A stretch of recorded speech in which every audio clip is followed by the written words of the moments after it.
बिस्मिल्लाहिर्रहमानिर्रहीम। अस्सलाम वालेकुम मेंबर्स व्यूअर्स, होप सब खैर खैरियत से होंगे।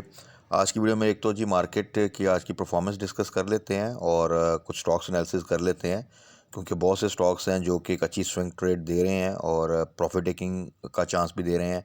एट द सेम टाइम बहुत से स्टॉक्स हैं जिनमें इस वक्त बाइंग बनती है, वो आपको बाइंग अपॉर्चुनिटी दे रहे हैं। तो ये दोनों चीज़ें अगर राइट टाइम पे हम करेंगे और अपनी स्ट्रेटजी इस तरह बनाएंगे कि टाइमली प्रॉफिट टेकिंग करेंगे और एट द सेम टाइम वो स्टॉक जो कि आने वाले दिनों में एक रैली बना सकते हैं उनमें टाइमली बाइंग कर लेंगे, तो हम एक अच्छा प्रॉफिट जोन से वो गेन कर सकते हैं।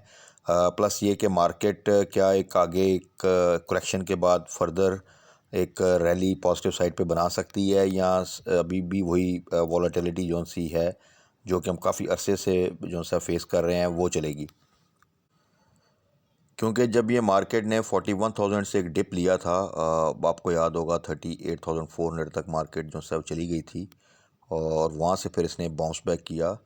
और अभी रिसेंटली जब ये अनफॉर्चुनेट इवेंट हुआ पेशावर वाला, उसके बाद भी मार्केट जो सा उसने एक डिप लिया। लेकिन क्योंकि आईएमएफ का जो सा था वफ्द इस वक्त पाकिस्तान में आया हुआ डेलीगेशन और वो टॉक स्टार्ट हुई, तो एक इस वक्त जो सिचुएशन है वो ये है कि आईएमएफ को किसी न किसी तरह हमने जो सा उनके साथ एग्रीमेंट जो सा वो जल्दी करना है, उनसे अपनी जो सी इंस्टॉलमेंट है नेक्स्ट उसको ओके करवाना है, ताकि हमें जो बाकी जगहों से फाइनेंशियल इंस्टीट्यूशन से फाइनेंशियल एड आनी है या लोन मिलने हैं वो मिल सकें। और जो हमारे फॉरेन रिजर्व्स की इस वक्त सूरत हाल है वो अब सबके सामने है। तो आईएमएफ इस वक्त हावी है तमाम दूसरी चीज़ों के ऊपर, ख़ास तौर पे इकनॉमिक साइड पे, आल दो कि उनकी जो शराइत हैं वो मीडियम टू लॉन्ग टर्म में पाकिस्तान के ऊपर और इन्फ्लेशन के हवाले से और ये तमाम चीज़ों के हवाले से बहुत बुरा इम्पैक्ट डालेंगी। बट इस वक्त जो स्नैरियो है वो ये है कि इन एनी केस हमने आईएमएफ के साथ जो सा है वो डील तो करनी ही करनी है, उसके अलावा हमारे पास और कोई ऑप्शन नहीं है।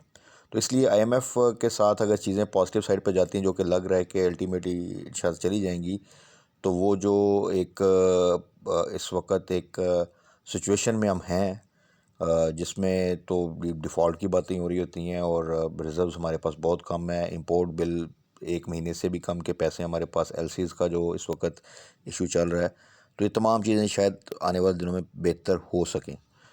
तो इसी तरह पीएसएक्स डेफिनेटली इन तमाम चीज़ों का जो सा वो डायरेक्ट इम्पैक्ट पड़ता है उसके ऊपर। रीज़न भी कि तमाम कंपनियां ये जो जिनके एलसीज़ हैं, जिनके जो इन्फ्लेशन से रिलेट करती हैं, तमाम कंपनियां जो सी हैं इन्हीं की बेस के ऊपर सारा इंडेक्स जो सा वो मूव करता है। उसके अलावा कुछ अच्छी खबरें, यूएई की कुछ इन्वेस्टमेंट जो सी है जिन इक्विटीज़ में हो रही है, जिन कंपनीज़ में इक्विटी इन्वेस्टमेंट हो रही है, वो कंपनी में एक अच्छी मूवमेंट बन रही है। वो 5 कंपनियों का भी तो फ़िलहाल जो सा वो एक न्यूज़ आई थी, जिसमें पीपीएल है, ओजीडीसी है, नेशनल बैंक है, पीएनएससी है, पीआईए है। तो आपने देखा कि उनमें एक मूवमेंट अच्छी जो सी है वो बन रही है। तो उनमें एक इस तरह की न्यूज़ जो सी है कोई भी अच्छी आए, जो कि सेक्टर स्पेसिफिक हो, स्टॉक स्पेसिफिक हो, या ओवरऑल कुछ अच्छी न्यूज़ है, तो ये चीज़ें फिर मार्केट को जो है वो ड्राइव करती हैं। और ख़ास तौर पे ये जो रिसेंट एक रिकवरी आई बड़ी शार्प, उसमें क्योंकि हैवी वेट्स जो से हैं उनमें जब रिकवरी होती है तो इंडेक्स बहुत तेज़ी से रिकवर करता है। तो इंडेक्स ने आज जो सा जी केस इंडियन इंडेक्स की जो क्लोजिंग है वो 53 पॉइंट नेगेटिव के साथ आई। वॉल्यूम थोड़े से श्रिंक हुए हैं, जो रिसेंट एक रिकवरी है जिसमें वॉल्यूम काफ़ी बेहतर हुए थे। बट अभी देखें सिचुएशन ओवरऑल तो क्लैरिटी अगेन नहीं है। कोई एक हम माइलस्टोन होता है जिसके पीछे हम भागते हैं इकोनॉमिक साइड पे, कि जिस तरह अभी इस वक्त आईएमएफ हमारे सामने एक टारगेट है। जैसे ही वो चीज़ डील क्लिक होगी तो उसके बाद देखते हैं फिर फर्दर आगे क्या हमारे लिए जो सा है, क्योंकि वो एक जो भी इंस्टॉलमेंट आएगी उसकी जो वैल्यू है 1.1 या 2 बिलियन की जो सी है वो इस वक्त जो हमारे मसाइल हैं उससे बहुत कम है।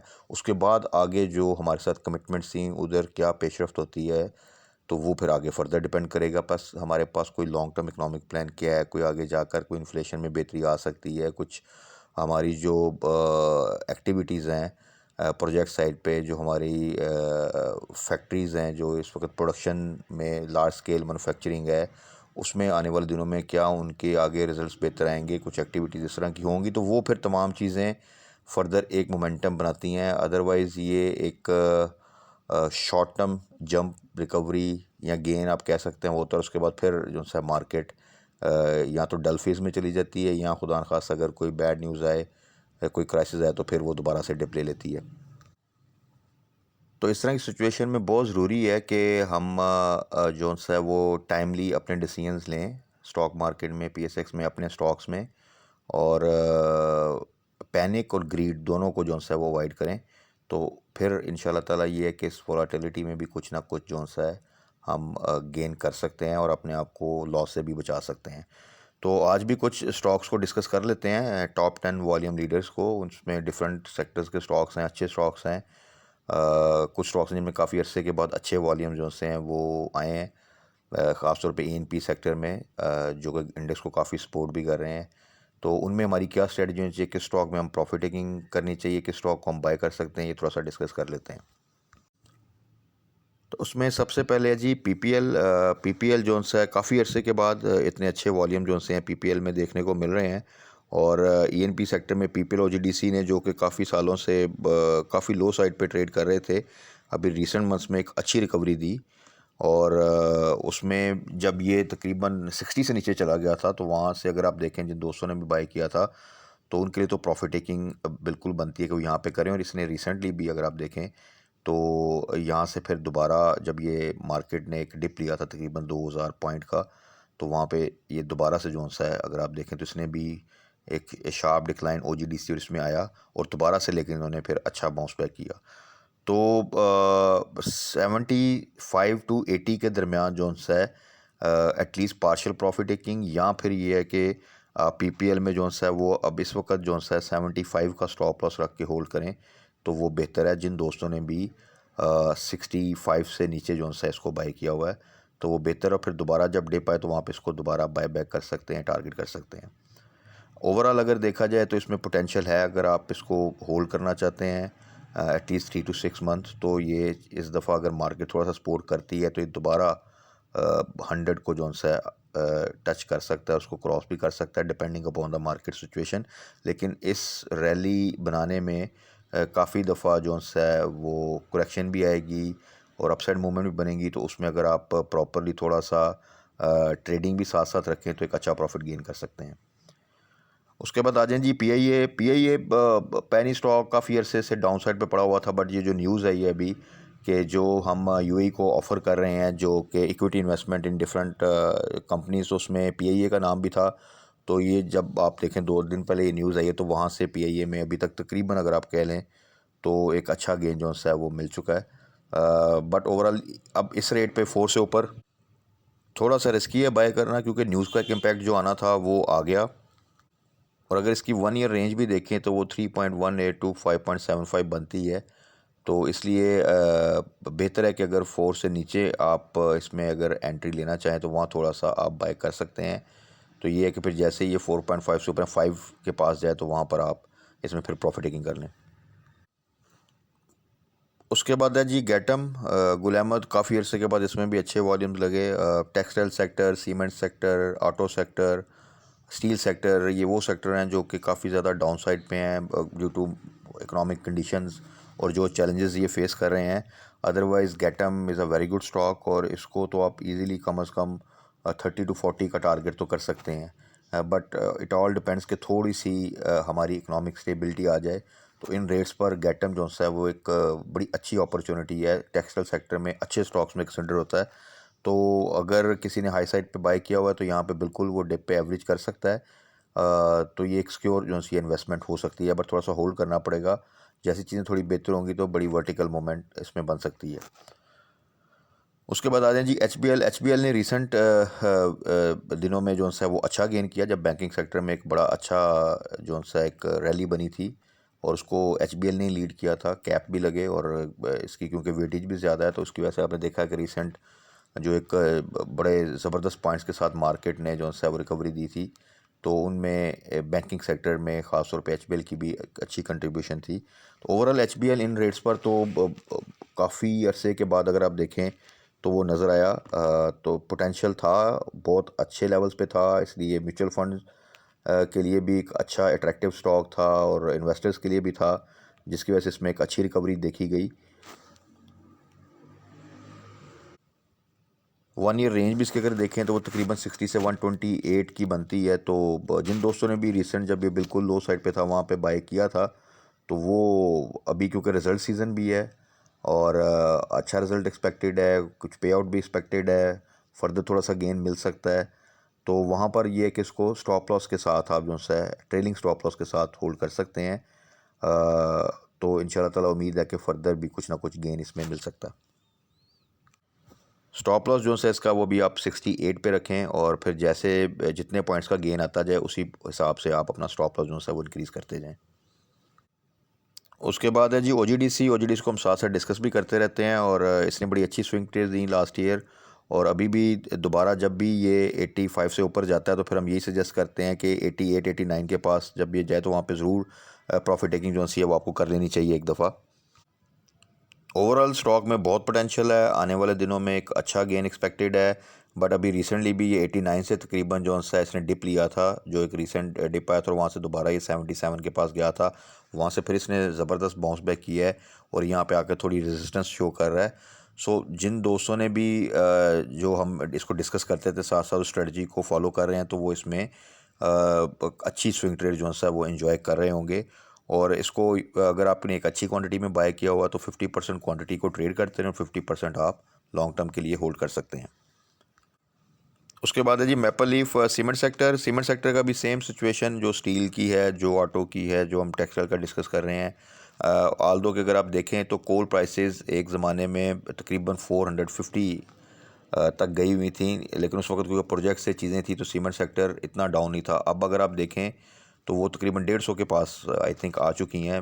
एक सब्सटेंशियल डिक्रीज़ है, लेकिन हमारा सीमेंट सेक्टर इसलिए थोड़ा प्रॉब्लम है कि यहाँ पे आगे प्रोजेक्ट्स नहीं है, उस तरह सेल में काफ़ी ज़्यादा डिप आ चुका है। लेकिन वो चीज़ें भी अब पीक आउट हो चुकी हैं। अब जस्ट वेट है कि आने वाले दिनों में कुछ बेहतरी आए तो फिर आप ये जो इतने लो साइड पे चीज़ें आई हुई हैं तमाम जो उनसे अच्छे स्टॉक्स उनमें आप सीमेंट सेक्टर में एक अच्छी रिकवरी जो है देख सकते हैं। तो अभी क्योंकि वो पीक आउट होने के बाद एक चीज़ें जैसे ही कुछ मार्केट थोड़ा सा बेहतर मूवमेंट बनाती है तो आप देखें कि सीमेंट सेक्टर के स्टॉक्स भी थोड़ा थोड़ा पॉजिटिव गेन जो है वो स्टार्ट कर देते हैं। तो उस लिहाज से अगेन मैपल लीफ भी इन रेट्स पर आप डिप पे बाय कर सकते हैं या एवरेज कर सकते हैं अगर आई साइड पे बाय किया है और फिर उस क्वांटिटी को जैसे ही आपको 10-15% का गेन मिले तो वहाँ पे आप प्रॉफिट टेकिंग करें। थोड़ा सा वेट करना पड़ेगा, जैसे ही आगे आने वाले दिनों में कुछ चीज़ें इकोनॉमिक साइड पे बेहतर होंगी, प्रोजेक्ट स्टार्ट होंगे तो फिर आप सीमेंट सेक्टर में एक अच्छी रैली देख सकते हैं। उसके बाद है जी Karachi electric, again penny stock. Karachi electric में कोई ख़ास नहीं, मेरा ख्याल है अभी फ़िलहाल अवॉइड करना चाहिए। एक न्यूज़ आती है उस पर थोड़ी सी एक रैली बनती है, अगेन फिर अपनी वही एक ये डल फेज़ में चला जाता है। सो कराची इलेक्ट्रिक को छोटे स्टॉक्स में और बहुत बेहतर स्टॉक्स हैं जिनमें आप अच्छा गेन कर सकते हैं। इससे बेहतर तो वहाँ पे टारगेट करना ज़्यादा बेहतर है। इसके अलावा आ जाए जी पीआरएल, रिफाइनरी सेक्टर में पीआरएल भी काफ़ी लो साइड पे है, अच्छा पोटेंशियल है। ये रेट जो से हैं एवरेज के या बाय के हैं। यहाँ पे अगर आप हाई साइड पे बाय किया तो एवरेज कर लें, या अगर आप बाय करना चाहते हैं रिफाइनरी सेक्टर में तो इसमें बिल्कुल बाय करके थोड़ा सा वेट करेंगे तो इसमें इजीली आप इसको 19 to 20 का टारगेट कर सकते हैं। उसके बाद आ जाए जी वर्ल्ड कॉल को हमेशा मैंने कहा कि उसमें भी नई बाइंग की ज़रूरत नहीं है। जिन्होंने हाई साइड पे बाई किया हुआ है वो यहाँ पे एवरेज बिल्कुल कर सकते हैं और जैसे ही ये 1.5 से ऊपर जाए तो जो क्वांटिटी आपने यहाँ पे एवरेज की हो उसकी प्रॉफिट टेकिंग कर लें। तो इस स्ट्रेटजी से आप थोड़ा अपनी पोजीशन जो सी है वो बेहतर कर लेंगे। फाइनल वन जी हपको को भी हम साथ साथ डिस्कस करते रहते हैं और आप देख लें कि इसका दोबारा जब भी ये अब 60 से नीचे जाता है तो ये एक अच्छी स्विंग ट्रेड दे रहा है। वैसे तो इसको लॉन्ग टर्म के लिए हमेशा टारगेट किया है, लेकिन साथ में ये भी सजेस्ट किया था कि क्योंकि मार्केट की वॉलेटिलिटी है तो जो स्टॉक आप लॉन्ग टर्म के लिए लेकर चल रहे हैं उनमें आप 50% की क्वांटिटी का साथ साथ ट्रेड भी कर लें तो एक अच्छा गेन जो है आपको मिल सकता है। तो ये वहाँ से फ़ौरन बाउंस बैक करता है और आप देखें तो इसकी रेंज तकरीबन 59 से लेके 65 की एक रेंज है जिसमें ये मूव कर रहा है। तो वहाँ पर अगर आप टाइमली अपने डिसीजंस करें तो कुछ ना कुछ साथ साथ गेन भी कर सकते हैं। तो अभी के लिए भी इसमें ये स्ट्रेटजी है कि जैसे ही 62 से नीचे जाए 60 की तरफ वहाँ पे इसको बाय करें और जैसे ही 65 के पास है वहाँ पे थोड़ी सी प्रॉफिट टेकिंग कर लें तो इस तरह की एक शॉर्ट टर्म गेन आप जो है वो कर सकते हैं। तो ये तो थे जी कुछ स्टॉक्स जिनको आज डिस्कस किया। ओवरऑल मार्केट डेफिनेटली इस वक्त कोई बहुत सस्टेनेबल रैली तो नहीं बना सकती जब तक कि चीज़ें इकोनॉमिक साइड पे ख़ास तौर पे बेहतर नहीं होती। पॉलिटिकल साइड पे तो चीज़ें ऑन ऑफ चल रही हैं और वो किसी हद तक जो है वो मैनेजेबल हैं अगर इकोनॉमिक साइड आपकी अच्छी रहे। बट इस वक्त हम दोनों साइडों से इस वक्त क्राइसिस में। और तीसरा फैक्टर जो एक टेररिज्म का आ रहा है, खुदा न खास अल्लाह ना करे कि वो जो है वो आउट ऑफ कंट्रोल हो, तो वो फिर काफ़ी ज़्यादा मुश्किल जो से हैं सिचुएशन जो है वो हो सकती है। सो थोड़ा सा कॉशियस अप्रोच के साथ स्ट्रेटजी को अपनी बड़ा केयरफुली जो है वो प्लान करें, और उसको फिर फोकस होके एक्साइटमेंट में बिल्कुल हाई साइड पे बाय नहीं करना, at the same time low side पे पैनिक में आके लॉस बुक नहीं करना, और अच्छे स्टॉक्स में प्ले करें तो इंशाल्लाह ताला अच्छा बेनिफिट जो है वो होगा। बाकी कल मार्केट क्लोजिंग में फ़र्दर क्या सिचुएशन होती है उसके अकॉर्डिंगली चीज़ों को डिस्कस कर लेंगे। तब तक अपना ख्याल रखिएगा, दुआ में याद रखिएगा। Stay blessed. अल्लाह हाफिज़।